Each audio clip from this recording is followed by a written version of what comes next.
Oh, kamusta? Pag-uusapan natin ang isang napaka-importanting tanong. Ano nga ba talaga ang ibig sabihin kapag sinabi nating tunay tayong nagsisisi? Yan ang alamin natin ngayon. Isipin mo to sandali ha, lahat naman tayo nagkakamali, di ba? Pero minsan, yung pagsosorry ba natin ay dahil sa mismong pagkakamali o dahil lang takot tayong mahuli at mapagalitan? Diyan iikot ang usapan natin ngayon. Kasi alam mo, may dalong klase pala ng pagsisisi. Yung una, dahil takot ka sa pwedeng mangyari sa'yo, yung parusa. At yung pangalawa naman, yung tunay na lungkot dahil may nasaktan ka o may ginawa kang mali. Tingnan natin kung ano ba talaga ang pinagkaiba nilang dalawa. Okay, unahin natin yung unang klase.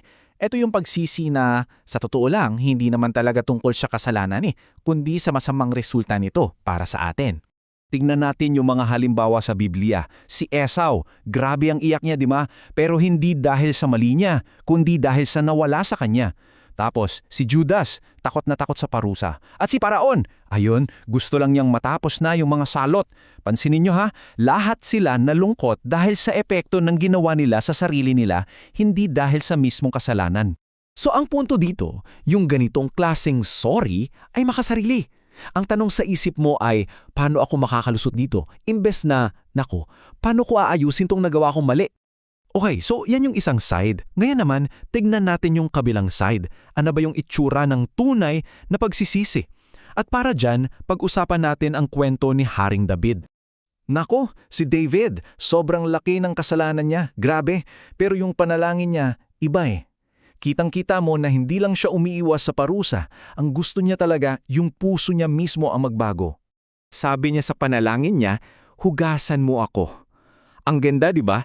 Para niyang sinasabi na gusto niyang maging malinis. As in, malinis talaga mula sa loob.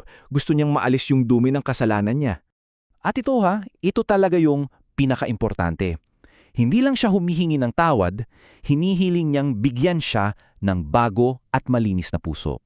Gets mo? Hindi lang patawarin mo ako, kundi baguhin mo ako. At hinahanap niya yung saya, yung kagalakan na galing sa malapit na relasyon sa Diyos. Yun yung miss the miss niya. Hindi lang yung peace of mind dahil wala ng gulo.